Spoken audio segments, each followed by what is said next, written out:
welcome to our first panel discussion. Our panelists today bring a diverse range of expertise to the discussion with their own unique area of specialization within the same industry. Their distinct background and experiences will provide valuable insights and perspectives on our topic today, what's next for the jewelry industry. It is my honor and privilege to introduce our first panelist, Mr. Lawrence Ma, Founding President and Chairman of the Diamond Federation of Hong Kong. Lawrence, please give him a warm round of applause. Thank you, everyone. Lawrence has a career that spans over 4 decades, the same number of years for JGW, our September Fair. You are an industry pillar and trailblazer, and you have played a crucial role in promoting and implementing groundbreaking initiatives that have strengthened Hong Kong's position as a global diamond and jewelry trading hub. I think you have spearheaded a lot of initiatives here in Hong Kong, including building a culture of integrity and excellence in the city's jewelry market, which continues to guide every jewelry retailer in Hong Kong today. So, thank you so much, Lawrence, for joining us. Thank you. Our next speaker is also well-known and a highly regarded figure in the industry, particularly the diamond industry, and specifically in the area of diamond supply chain traceability. With 20 years of global experience in developing and integrating intricate technical solutions across diverse segments, such as semiconductors and cybersecurity, Elram is now managing the operations of Sarine Technologies in Asia. As the Managing Director of Sarine Asia Pacific, Noy is applying his vast expertise to lead the company's activities in the region, which are focused on providing technology-driven value for diamond jewelry retailers, wholesalers, and manufacturers. Let's all welcome Noy. Thank you so much. And of course, last but not the least, is Ioannis Alexandris. We love to call him Alex. He's the founder and CEO of GEMOLITHOS, which has offices in Germany, the United Kingdom, Switzerland, Hong Kong, and mainland China. He is a gemologist, antique jewelry expert, author, and philanthropist with over 30 years of experience dealing in high-end antique and jewelry collections.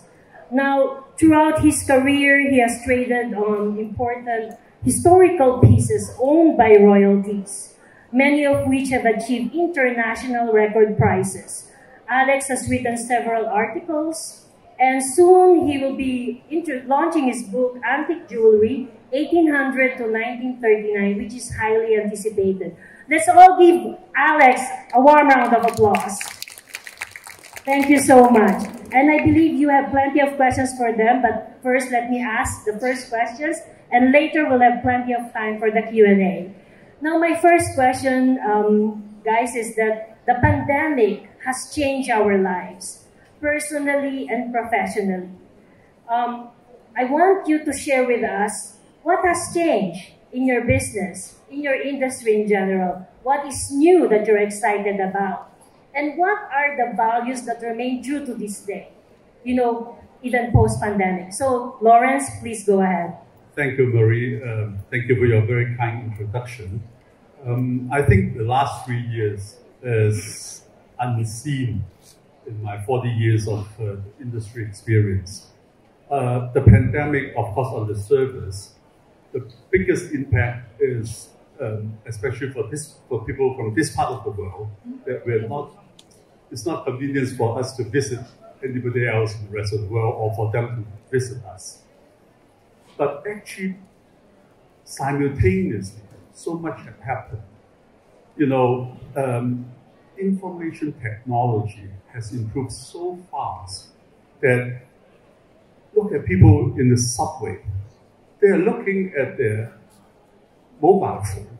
They are getting so much information every hour.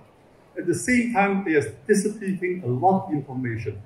So the world is now, even when we don't see each other, we are communicating with the rest of the world. And that makes a lot of things happen at different rates in different parts of the world, depending on how that the country react to the pandemic.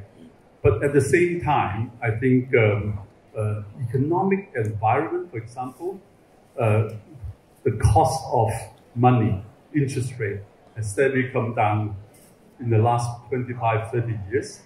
And that makes businesses a lot easier to do because their cost in terms of financial cost is much lower. And in the last 1 or 2 years, we see interest rate surge up quite quickly. And then on the other hand, in the last 20 years, we see some globalization at its height is that like China and the emerging market is exporting so much to the rest of the world. And the world has almost give up themselves the manufacturing to the emerging countries. And for all other reasons, political environment is very different from like 5 or 10 years ago. So that created so much, I wouldn't say tension, but it's a lot of friction around the world.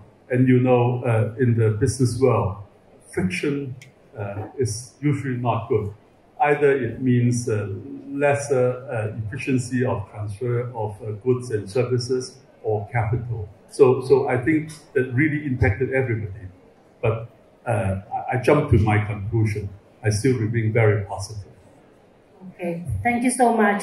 And we'll find out more about that later on. So Noy, before you give us your insights, perhaps you could say a few things about Sarine for the benefit of our audience. Thank you. Thank you. Thank you very much for inviting me. I will start with a few words about Sarine Technologies. Sarine is a global leader in providing technology to the diamond industry. Sarine was founded in 1988, which makes us almost 35 years old company. And we are actually responsible for several of the, let's say, industry transformation, especially in the manufacturing, providing manufacturers for technology that enables them to cut and polish rough diamonds into a beautiful polished diamond with high accuracy in a very high efficiency. So this is about Sarine.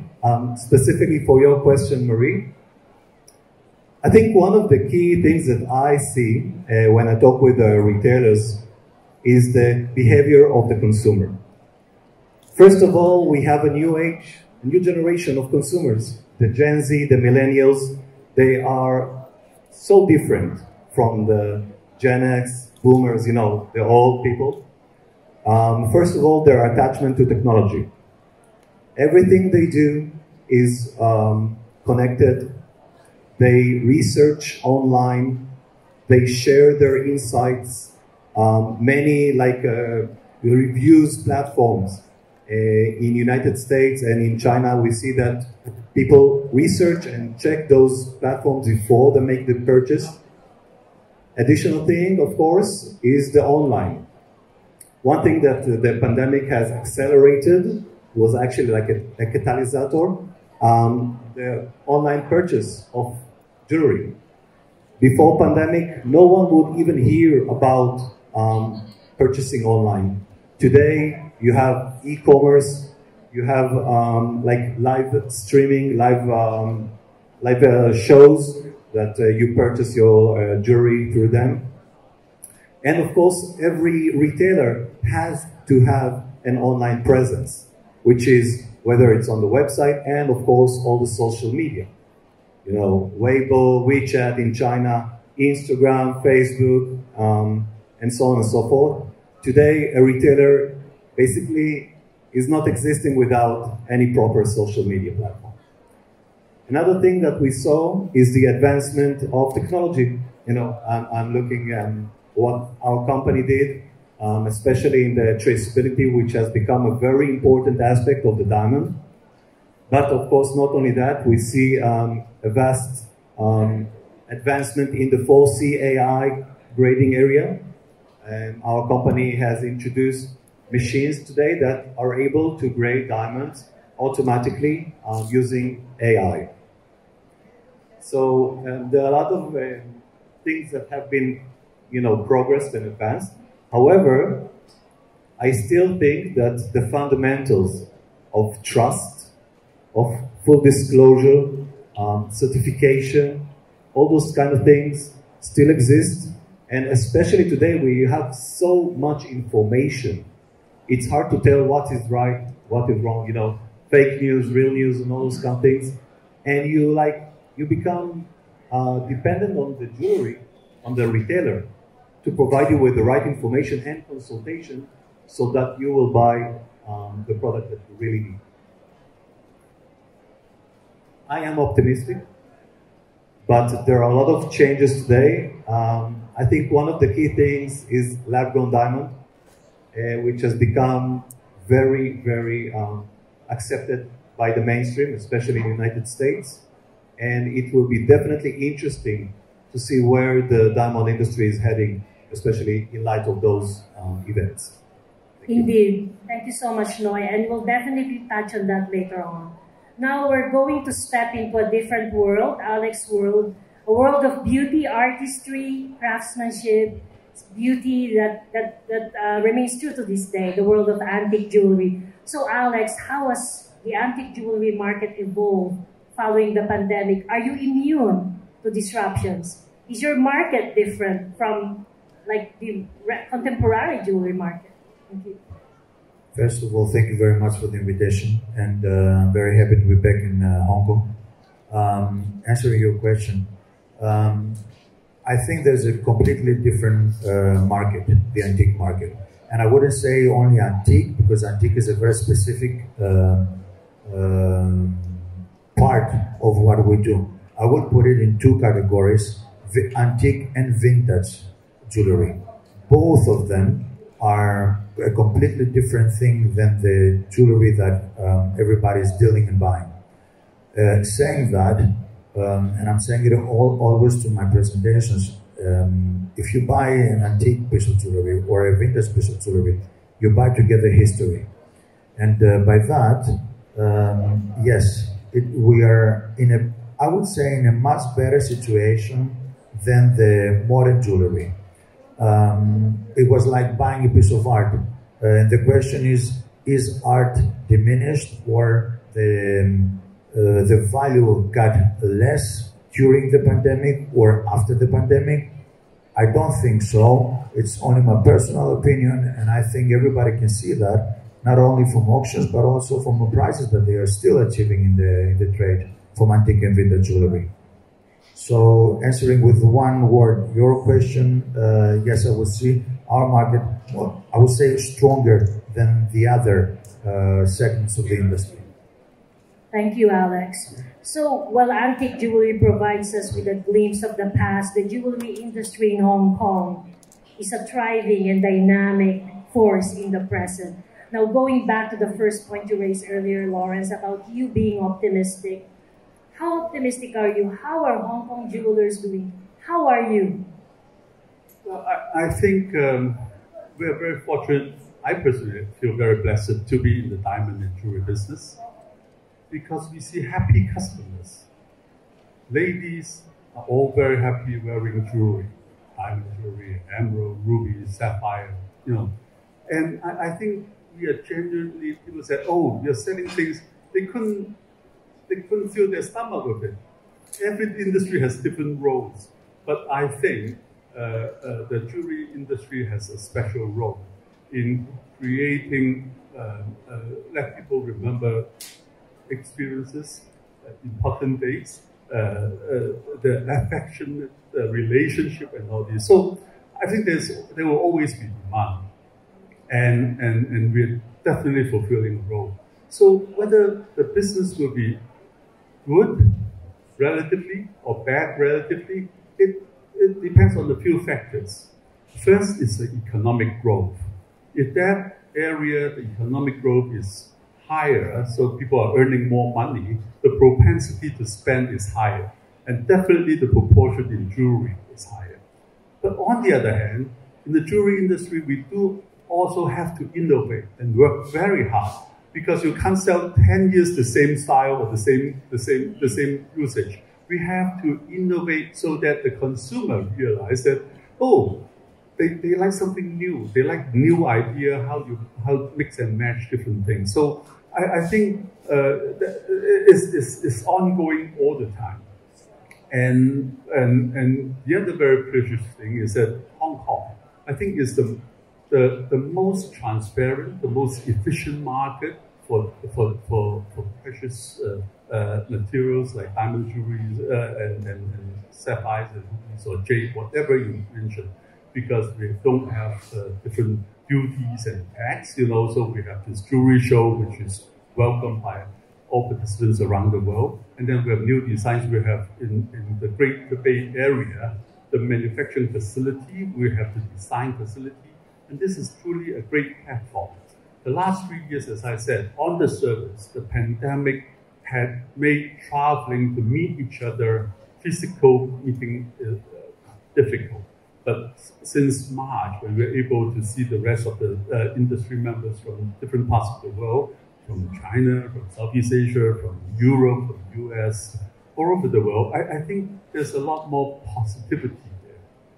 And I think there was a huge expectation that, when China opens up, hopefully you bring back the good old past in the last 10 years.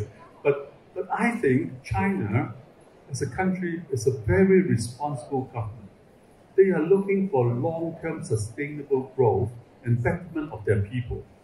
There are not much political elections or things. They don't have to please anyone just to make them happy. They just want to give them a better future, a hope for the future. So I think this government measures to stimulate the economy will come in the next months. It won't suddenly bounce back like that we had all expected. So that's why I'm positive. I think the demand will be there. And the rest of the world too. I mean, it's like the last 2-3 years, I think in the US, 2021 was a spectacular year. And it helped the diamond and jewelry market stabilize and even become a very strong market. But I think we are like a relay exercise. Different areas will be picking up the stick in the coming months and years. Thank you, Lawrence. And it's very true. I think jewelry brings joy, and everyone needs joy in their lives. It's up to you. It could be a luxury bag. It could be a diamond ring. It could be a... I always say, happy wives, happy lives, right? Yes. Thank you so much. Now going to you, Noy. I think we've talked about technology, information, how easy it is for everyone to access information anywhere, anytime. Now, Sarine has been doing a lot of innovations in the area of diamond supply chain traceability and AI grading solutions. I think one of the questions that many are asking is, does it mean that we don't need people anymore to do the diamond grading for us? Do we need, can we just rely on your machines? So do we need gem labs? I think that's one question. So please. I will refer to that. First of all, in any technological transition, there is a change in the way that we do our tasks. So, for example, specifically for diamond, in manufacturing, as an example of what we did in the last 20 to 30 years, the manufacturing segment has transitioned from doing the craftsmanship on hand to doing the craftsmanship through operating machines. Whether it's the advisor software that helps you to plan the diamond, whether it's the diamond that helps you to mark, whether it's the Galaxy that helps you to map all the internal inclusion without having to polish a window in the rough. So there are a lot of changes that technology provides. And one of the things is how you operate that technology. So one of the transitions that we have witnessed in the manufacturing segment is that, first of all, the ability to scale. So when you're using technology, you're using machines that help you to make repetitive actions in a good and high quality and consistency. And that enables you to grow. Another thing is your ability to operate those machines instead of making those actions on hand. And suddenly, the role of the planner, for example, the guy who is responsible to plan the polished diamond inside the rough, was changed from someone who look at the diamond and plan it to someone who operate a very sophisticated software. So if I'm looking at the downstream or at the grading segment, I would see a similar transition. So the gemologist role would be not to look at thousands of diamonds every day and, you know, trying to determine if it's D, E, F, etc., or if VS, VVS, and so on, to someone who operates a sophisticated piece of machinery or a set of machines, and being able to determine if the machines operate properly, and if the results make sense, and if so, to handle the data that comes out of that machine. So it becomes more of a more effective process. However, you still need to learn how to operate those machines, this technology. So this is one of the key transitions that we see in technology. I don't think the gemologist's role will be diminished. I think it will change. You still need gemologists to look at those unique, you know, special cases, especially if I'm talking about, you know, fancy colors, which is still very hard to determine, you know, using a machine, whether it's a vivid pink or, you know, fancy color blue and so on, and fancy shape, for example, it's still challenging. So I see the role of gemologist is evolving, handling unique cases while operating a very sophisticated technology. So very exciting. And I think, Alex, this is related to my question to you about the importance of traceability, provenance, because in your business, I think customers would want a guarantee of some sort that the history of given about a certain piece is true and accurate. Now, what is your approach, you know, to this type of need in your business? If it's true, if it is really an antique piece, it's much more easier to trace it. Not in terms only of where it's coming from. Okay, if you have a provenance, it's very easy. Okay, it's not a big deal. You know the provenance, so it's very easy to trace it. If not, and if you know that it's coming from the 18th century, there are a lot of things that you have to take care of to take it in consideration. So you do know where it's coming from, not only from the stones, but also from the country that it's coming from. In terms of workmanship or even a jeweler, if a jeweler made it, also plays a big role on that. So it's not easier, but I would say compared to a new piece of jewelry that is made that you don't have any information, to us, buying a piece of jewelry that has a provenance, that has a signature, and has specific gemstones, then it's a bit easier to trace it and know where it's coming from and from what time. Okay, this is a follow-up question. How is the market now in China for antique and vintage jewelry, from your experience or maybe from your observations? Okay, if I compare China 15 years ago or maybe 20 years ago, I didn't have the access 20 years ago, but I can say 15 years ago definitely. The Chinese have now a bigger knowledge. They attend more seminars. They know that they have a know-how, which is very good. Why? If you want to sell something of a fine quality, they can understand why they are buying this. And I think that was the biggest progress happened in China. Still, there is a lot to do because there is misinformation, but misinformation is everywhere in the world. I mean, everybody can write something in Instagram, something can write in the media, and just picking it up from a source without even knowing, without even doing any research. By doing this, I would put a mark on misinformation. Because if you don't know, if you don't do the research, how you can say your opinion? How you can put something and teach somebody something if you are not qualified for that? So being a reporter, I would say it's a great job to do, But you cannot go in the field of gemology or antique jewelry if you're just a reporter. I think everybody has to stay on their field. Thank you so much. Now, sir, I'm going to open the floor to questions because I could see them, they're so eager. You please raise your hand, if you have a question, and identify yourself, the organization you're with, and also the individual to whom you're addressing the question. And one of my colleagues will be giving you the microphone. Okay, any questions? Yes, hi Marie. Oh, hello. Hello, it's Suzanne from Collection Magazine.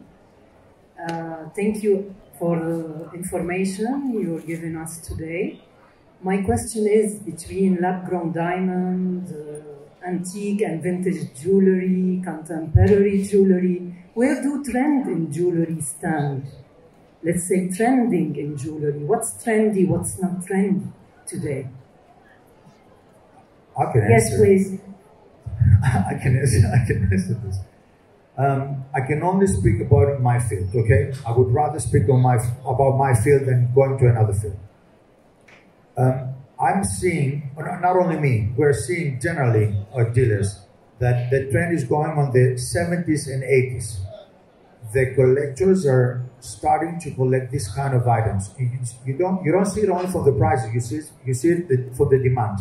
There is a huge demand, and there is a why. There is a reason for that. They are extremely wearable, very simple, with very nice stones, high manufacturing. You have like from Bulgari, from Marina B, from the 80s, for example. It's just an example, okay? I'm not doing any advertisement of any of this. I want to make it myself clear. I'm just seeing it from my experience. Lab-grown diamonds, we don't have any contact with them, personally, as a company. And in the antique jewelry, I would say we don't use it anyway.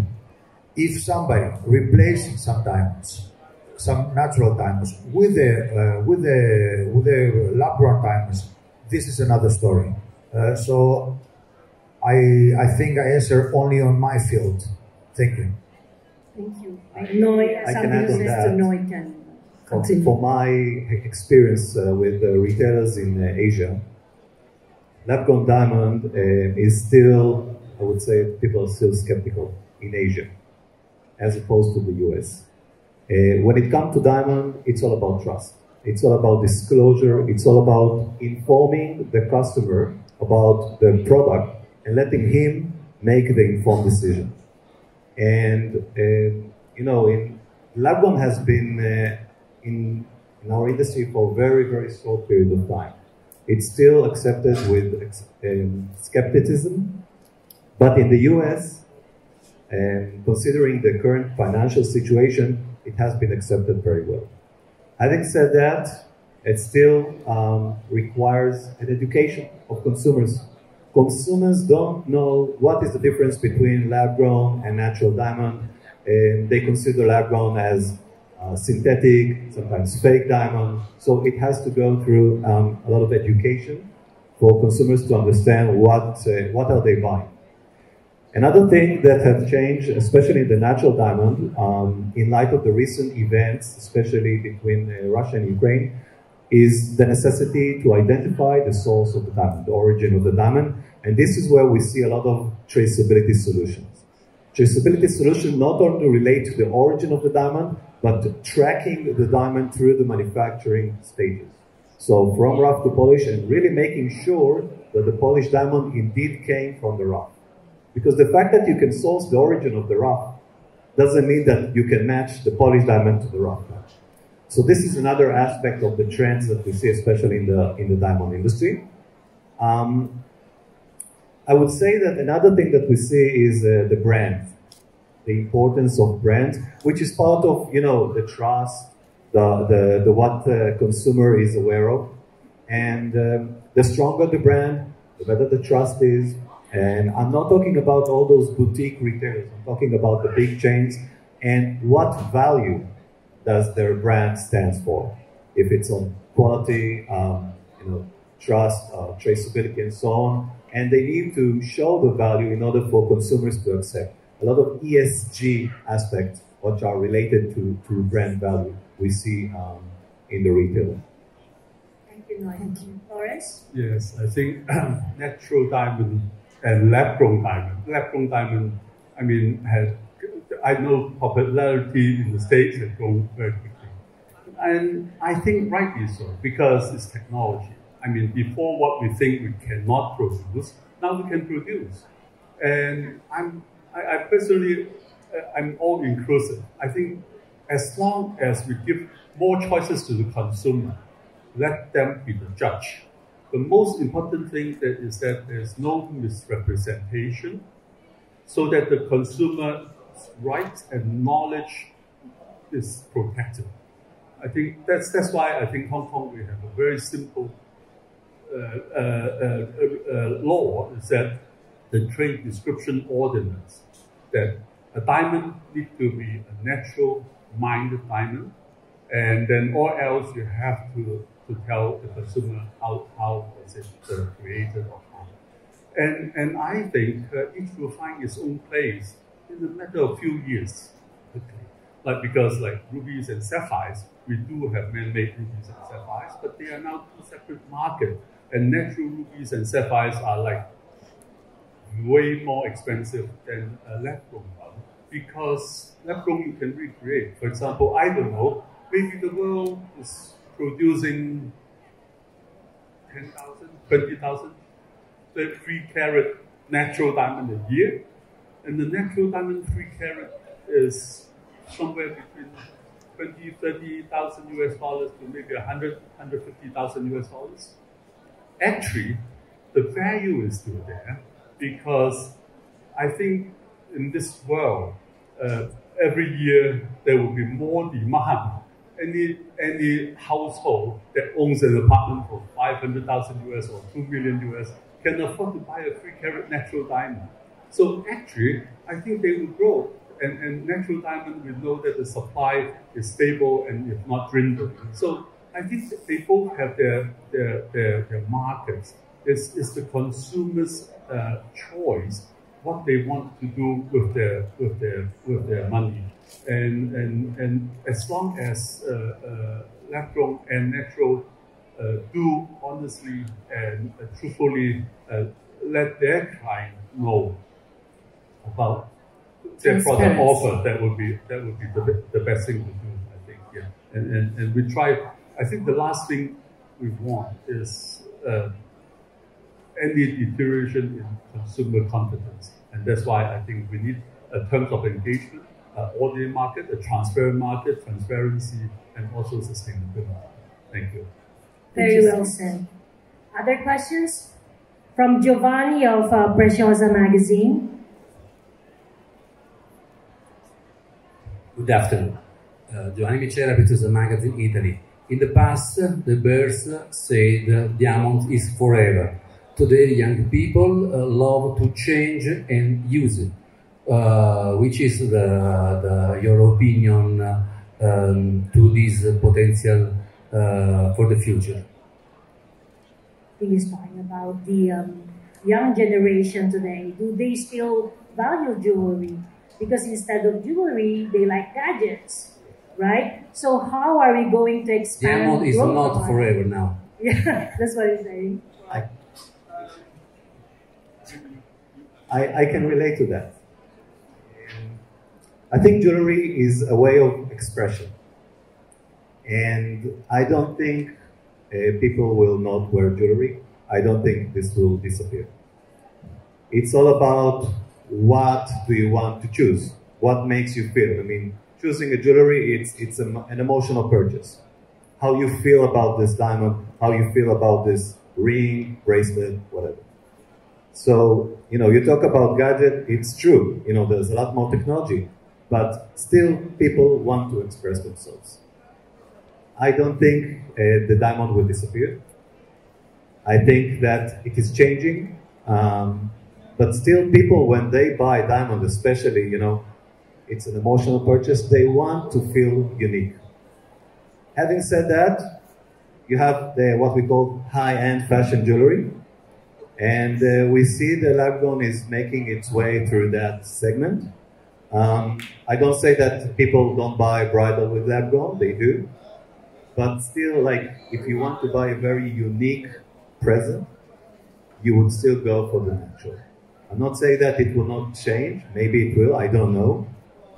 But, you know, eventually jewelry will stay. People like to buy jewelry. People like to express themselves, not only as a gift, but also buying. You see, we see a lot of, you know, independent women buying jewelry for themselves. So it's not only as a gift, but also, you know, I want to indulge myself in a nice piece of jewelry. And what stone I put on that jewelry, your choice, according to the budget, according to how you feel, you know, the event that you want to buy it for. I would say, I heard a quote from one of the lab-grown diamond that carat freedom, diamond is for everyone. So I think this is one of the key changes, that it's not, maybe, you know, lab-grown diamond is not exclusive for a specific purpose, but more common. And we'll need to see how it goes. Lawrence? Well, I think diamond is forever. We shouldn't argue about that, personally. I mean, the fact is that scientists or human being is able to recreate something that the nature has been doing. And because of doing that, that's why they can mass produce it and make the price lower and more affordable. Why not? Let more people have the joy of owning a lab-grown diamond, because it still sparkles and it makes people happy, you know. But leave the consumers to decide for themselves whether they want something that is formed billions of years in the earth. Is the recipient and also the person who purchased it that decide. Like, I wouldn't pay a $10 million Picasso painting. I would buy probably a $5,000 reprint that makes me happy. The same thing. I don't blame anyone to buy a lab-grown. It does give people a lot of happiness. So it's now getting into a different category, especially when the price has came down so much in the last 2-3 years, and it becomes maybe attractive to certain consumers. So I think I like this word inclusiveness. A market would be great because it's efficient, it's transparent, it's fair, and it's inclusive so that people can participate. I think that is the beauty about progress. It's about people's affordability. So I think there will be a market for both. And I don't see, I think the word cannibalization is also saying that this will exist and create the other to go extinct. I don't think natural diamond will go extinct, right? Because you see natural rubies and sapphire today, they are really valuable. And you know, so I think human beings will make their own choices in terms of affordability and value. So I think for a jeweler participating in our industry, the most important thing, I think one of the question maybe is that, well, survival. So what's the most important thing? I personally is really try to find your market. That is, try to find the product and the service that will suit a group of customers that has a critical mass in order to make you survive or prosper. So I think that's the very important ingredient that I think for the future of the business to grow. Thank you, Alex. I think you have something to say. Yes. I don't want to do any conclusion, but I will tell you two things, maybe answering your question. We are seeing that a lot more younger people of the Z generation, they don't want to sell granny's rings. They want to keep it. They don't want to exchange it even for something else, something modern. We had more difficulty to collect antique jewelry at this period or at the last years. And also, if I go to a little further, not only to the diamonds, synthetic diamonds were produced. Synthetic gemstones were produced in 1920s, the beginning of the 20th century, and nowadays, if you put I will take only one example: a sapphire. If it's a natural sapphire and it's no heat, it's going to get a crazy price. If it's a heated sapphire, it will get a moderate price if it's a very nice one. And if you have a synthetic sapphire, nobody will see it. Nobody will look at it. Even if I say, well, you know, it's a nice stone, it's a beautiful stone. In the 1920s, it was something innovative. They were using it in conjunction with a bracelet, for example, having, I don't know, now value at 100,000, and they will have small synthetic sapphires. But why? Because it was something new, it was something innovative. They will say, oh, I want to have it on my bracelet. And now, if you say this, if you try to say this, they will say, why is this synthetic? They will see it in a negative way. But those days, they were seeing it in a completely different way. Thank you so much. Other questions? Oh, okay. There's a Subu from the New Jewel. Thank you so much, panel. Subu, editor of the New Jewel Group. My question is for Noy. Is technology a bane or a boon looking ahead? Why? One is, we are seeing online presence, encouraging results with Blue Nile, LB getting into lab grown. So technology is playing a part in every sphere of this industry. So looking ahead, will technology become a bane or will it still be a boon for the industry?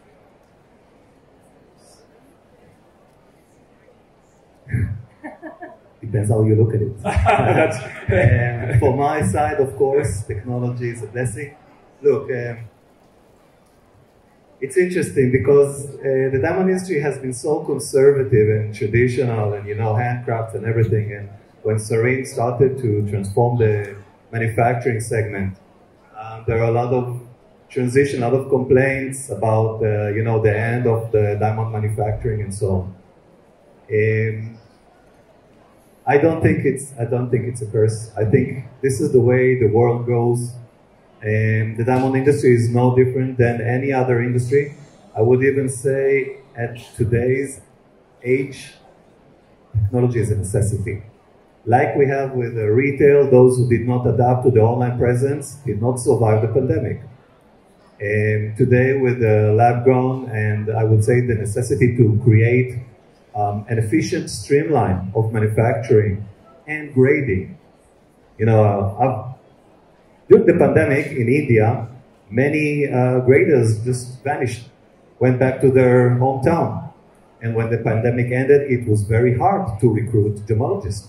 It's still today. It's hard to recruit. It's hard to, to scale up. So technology can help you with that. And in addition, of course, the whole consistency, which, brings me to the trust issues. The differences between this lab and that lab in India versus lab in Shanghai, United States, and so on. So the idea is to create a consistency, a standard. And this is something technology can definitely help you. So I can understand why traditional diamonders look at technology as a curse, we're destroying the industry and so on. But I'm definitely looking at new generation of retailers, manufacturers, and consumers, and they see technology as an integral part of this industry, and I would even say helping the industry stay relevant to the new generation. Absolutely. My question was because of that, the manufacturers find it quite anxious period because there are machines that are available these days that cut and polishes rough without the need for a man or man's touch. So I'm looking at it from the manufacturer's point of view also, and that was the reason for my question. Thank you. Thank you so much. And I think, Lawrence, you have something to say? We're talking about technology in general terms. I think as creativity becomes innovation. I still remember we talked about Industrial Revolution. Machinery came into being and helped harvesting or growing or whatever. At the end of the day, it's only the companies that didn't deploy innovation, machinery, they will outcompete those who don't deploy them. The ones those deploy them will outcompete the ones that didn't deploy them. So I think the technology part, it will need to be applied to be able to create value for the businesses so that the inventor would survive. Or else, if you create some new machine and it doesn't help the business, then it go bankrupt. So I think we always need advancement and progress. And but I would like to end with a note. Is that there are three things which a lot of times is quite negative. Dissatisfaction. People say, "Wow, why do I have to do this?" Or "Why is the market so, And the other thing is differences. Oh, they're different people. They don't think like us. So it is. And then the third thing is it's so competitive today. I mean, it's so difficult to make money and win over customers. All these are very negative sentiments. But actually, these are all sources of energy and momentum to improve the situation. If you can turn those dissatisfaction into solutions to take care of the problems, if you can use those differences and leverage on the differences that we have, and then you always have a better outcome. And also, if you can, the thing is competition. Competition actually drives a lot of innovation and a lot of progress, because copying is an easy thing to do. But whoever continues to copy, they will end up a loser, because you have to innovate the way in order to gain your customers in the future. So that's why I'm very hopeful, and technology and everything will help us move forward and make the industry a better one and to serve more happy customers. Thank you so much. We have time for just one more question. Can I take it? Okay. Anand from the New Jeweler magazine from Dubai. I have a couple of questions though. One on the technology aspect of it. Historically, the jewelry manufacturing sector has had a challenge of retaining the next generation in the business. My question to the panel is, has the last 3 years, with all those opportunities related to the technology influx in the industry, paved way for more and more younger generation who are technically sound to be retained in the industry? Has it been an opportunity for the industry to challenge this particular subject? This is one question. And another question for Mr. Ma is, Mr. Ma, do you think historically we have been having the African and other diamond and gold producing countries? They have been not really in the mainstream, but thanks to the traceability and origin determination products these days, they are coming into the mainstream. Do you think diamond centers now should change the mode of operations and go to those producing countries themselves, instead of the way it has been working over the years for procurement of the raw material? Two different questions for the panel. Thank you so much. Thank you, Anand.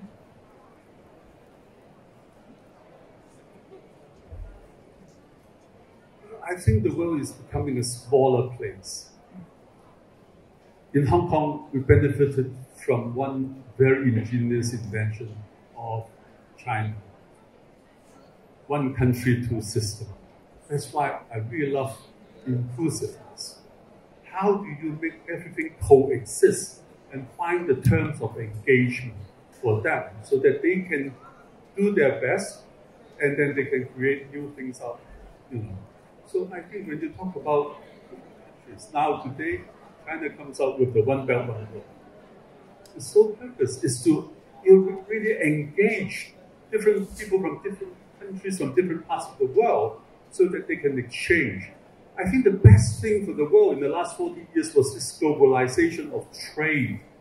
Nobody hold a gun in this businessman, the importer's head, and ask, you must import my things. If he doesn't make money, for sure he wouldn't buy anything from me, right? I think, so when you're talking about the world is becoming smaller, we should engage different people. Mature market, younger market, people from different parts of the world. I think that's why platforms like Hong Kong we are welcoming, we're so welcoming for everyone, makes a lot of sense. And we will be around if we continue like this, because I think when people feel they are respected, they can be trusted, they earn their trust. That's why I think this community in terms of diamond jewelry platform, actually I only know this and nothing else I know. I find this is really the beauty of it. So I think going to Africa or different parts of the world where we can leverage on what is their strength, and then we exchange. We have markets, we have manufacturing facilities, we have designs, we have brands and things. I think that is definitely good to happen. So sorry, that's too much already. Maybe you can answer the first question. I want to answer your first question from my personal perspective. When I do business, it's hard to bring new technology to a conservative industry. Very hard. I've been in this business 5 years, and Sarine is a change agent, especially in the retail. And one thing I can tell you is our ideas, innovative ideas, are much more accepted with second generation of retailers than with, the original mom and pop. You can even see that sometimes I have meetings, or with a family-owned business, and you have the father and you have the son. And the father is at the back just listening and making sure that the son doesn't make any, serious mistakes. And the son is all about technology. Excited about what we have, for CAI, traceability, visual, and so on and so forth. So I can definitely see a technology as something that attracts the new generation in the industry because they can relate to it. Because this is what they see in their everyday. So, if you live your daily life with your phone or computer, and then suddenly you go, to inspect like that, it's hard. So I would say technology, again, from my point of view, is much more accepted by the second generation, new generation, and I think this is the way forward for this industry. Thank you very much.